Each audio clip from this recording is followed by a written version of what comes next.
NASA ने Venus की investigation के लिए 2 मिशन भेजे हैं, डेविंसी एंड वेरितास। तो डेविंसी और वेरितास क्या हैं, ये कैसे काम करेंगे, ये सब जानेंगे हम इस वीडियो में। तो चलिए स्टार्ट करते हैं। वीनस शब्द रोमन शब्द है जो एक रोमन देवी के नाम पर रखा गया है। इसके अलावा वीनस चांद के बाद रात में सबसे ज़्यादा चमकने वाली सेलेस्टियल बॉडी है।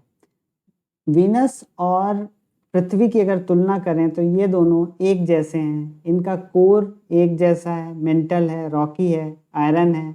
तो ये इन चीज़ों के हिसाब से ये दोनों एक जैसे हैं। यूरेनस और वीनस दोनों क्लॉकवाइज घूमते हैं, जबकि बाकी सारे ग्रह सौर मंडल के एंटी क्लॉकवाइज घूमते हैं। यहाँ पर एक दिन 245 दिन के बराबर होता है, पृथ्वी के 245 दिन के बराबर होता है। मतलब ये अपने अक्ष पर बहुत ही धीरे घूमता है, लेकिन सूर्य की परिक्रमा ये बहुत तेजी से करता है।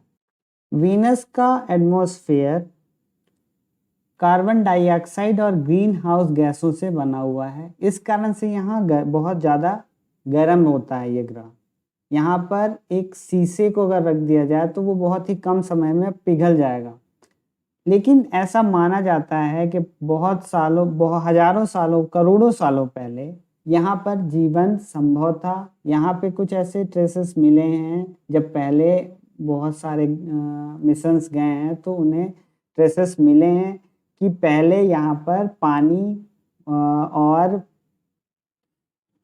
ज्वालामुखी जैसी घटनाएं देखने को मिली हैं। लेकिन ये धीरे धीरे गायब कैसे हो गया सब कुछ, ये जानने के लिए गए हैं, भेजा है नासा ने 2 मिशन, डेविंसी एंड वेरिटस। तो ये दोनों मिशन यहाँ पता लगाएंगे कि यहाँ पर एटमॉस्फेयर कैसे गायब हो गया, इनकी फोटोज खींचेंगे और इनके बारे में वीनस के बारे में पूरी जानकारी पृथ्वी पर भेजेंगे।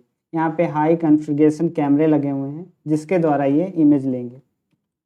इस मिशन का सबसे महत्वपूर्ण उद्देश्य ये है कि वीनस इन्फर्नो जैसी हालत में कैसे पहुंच गया। इन्फर्नो का मतलब होता है नर्क, नर्क जैसी हालत, क्योंकि ये नर्क ही है। यहाँ पे जीवन कैसे भी संभव नहीं है अभी, तो ये नर्क जैसी ही पोजीशन कही जा सकती है, हालत कही जा सकती है। अगर आप यहाँ खड़े हो जाओगे तो कुछ सेकेंड का बहुत छोटे से हिस्से में पिघल जाओगे।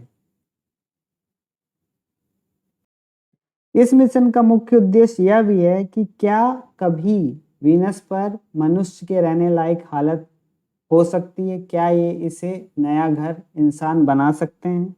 इसके अलावा वायुमंडल की संरचना, यहाँ की वायुमंडल की संरचना को समझने के लिए माप करेगा, और कि ये कैसे विकसित हुआ और यहाँ ये कैसे बना और कैसे विकसित हुआ, इस सब की माप करेगा ये मिशन। एक्चुअली में ये काम होगा डेविंसी का। डेविंसी का काम होगा ये कि इसकी माप करेगा और कैसे जीवन यहाँ पनपा, ये इसकी संरचना क्या है, इसकी संरचना क्या है ये बताएगा। इसके साथ ही ये निर्धारित करेगा कि क्या यहाँ कभी महासागर थे। मिशन में एक डेसेंट स्फीयर लगा हुआ है। डेसेंट स्फीयर मैं अभी बताऊंगा, जिसकी वजह से कोई भी किसी भी वातावरण में सैटेलाइट को घुसने में मदद मिलती है। क्योंकि नॉर्मल अगर कोई ऑब्जेक्ट आप भेज दोगे, इस तरह का होता है डेसेंट स्फीयर। तो अगर आप नॉर्मल किसी ऑब्जेक्ट को भेज दोगे तो उसमें आग लग जाएगी और वो जल जाएगा। तो इस स्फीयर की वजह से वो नहीं जलता है। उसे मैं एक बार अच्छे से आपको दिखाऊंगा।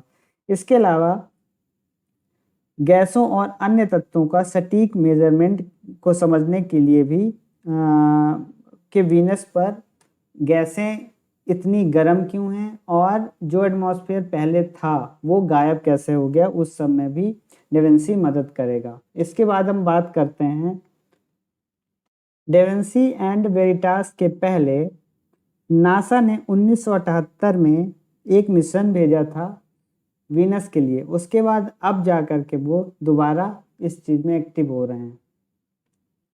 इस मिशन से हमें सौर मंडल को और अच्छे से समझने में मदद मिलेगी, जिससे वैज्ञानिकों को ये पता चल पाएगा कि क्या कोई ऐसे प्लैनेट्स हैं जहां जीवन संभव हो सकता है आगे चल के, या अगर शुक्र जैसे ग्रह पर, वीनस पर कभी जीवन संभव था तो क्या पृथ्वी पे भी ऐसा कंडीशन आ सकती है आगे चल के कि जब पृथ्वी का एटमॉस्फेयर एकदम से गर्म हो जाए, या कोई ऐसे ग्रह हो सकते हैं ब्रह्मांड में कहीं जिसमें शायद जीवन संभव हो। तो ये सब पता लगाने में मदद करेगा ये मिशन।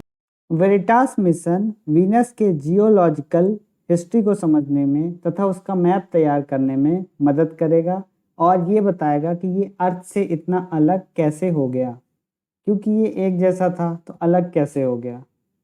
इसके अलावा ये सुनिश्चित करेगा कि क्या आज भी वीनस पर प्लेट टेक्टोनिक जैसी घटनाएं या ज्वालामुखी जैसी घटनाएं घटित हो रही हैं या नहीं। वीनस के रॉक को समझने के लिए इंफ्रारेड एमिशन का प्रयोग करके इसको समझने का प्रयास किया जाएगा और ये भी देखा जाएगा कि क्या यहाँ पे अभी भी जल वाष्प जैसी कंडीशन है, जल वाष्प अभी भी एमिट हो रहा है या नहीं। इस मिशन की इम्पोर्टेंस क्या है, तो ये मिशन बताएगा कि वीनस कार्बन डाइऑक्साइड से बना हुआ है, इसमें क्या, क्योंकि अभी तक जो सोच है उसे कुछ एक्स्ट्रा जानना है, क्योंकि हम अपने सौर मंडल के बारे में बहुत कम जानते हैं अभी, तो उसमें कुछ एक्स्ट्रा जानना है, उसमें मदद करेगा। इससे पहले कौन कौन से मिशन भेजे जा चुके हैं ये देख लेते हैं। तो अमेरिका ने मेरिनर श्रृंखला भेजी थी, 1962 से 1974 तक चला। फिर 1978 में पेरिनियर वीनस फर्स्ट और पेरिनियर वीनस सेकेंड 1989 में भेजा था। इसके बाद इसके अलावा रूस ने भी कुछ मिशन भेजे थे। वेनेरा श्रृंखला भेजी थी इन्होंने 1967 से 1983 के बीच, और 1985 में वेगास 1 और वेगास 2 भेजा। जापान ने भी एक भेजा था अकात्सुकी, और यूरोपियन एजेंसी ने भेजा था वीनस एक्सप्रेस 2005 में। तो जापान का ही सबसे नया है। तो क्या इसमें कुछ भारत भी कर रहा है? तो हाँ, भारत का भी एक मिशन है जो 2024 में हो सकता है। अगर ये डिले नहीं हुआ तो 2024 में भारत भी एक मिशन लॉन्च करेगा। इसका नाम भी मंगलयान, चंद्रयान के बाद अब शुक्रयान होगा, जो कि 2024 में लॉन्च होने की संभावना है। कुछ एडिशनल नॉलेज ले लेते हैं।